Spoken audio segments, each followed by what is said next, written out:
BNP ক্ষমতার জন্য নয়, মানুষের ভোটের অধিকার আদায়ের জন্য লড়াই করছে বলে মন্তব্য করেছেন কেন্দ্রীয় যুব দলের সাধারণ সম্পাদক নুরুল ইসলাম নয়ন।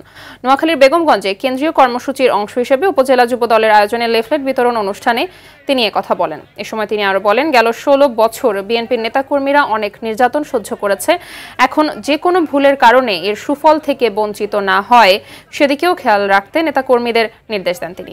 এ সময় কেন্দ্রীয় যুব দলের সহ দপ্তর সম্পাদক মিনহাজ উদ্দিন ভূঁইয়া উপস্থিত ছিলেন।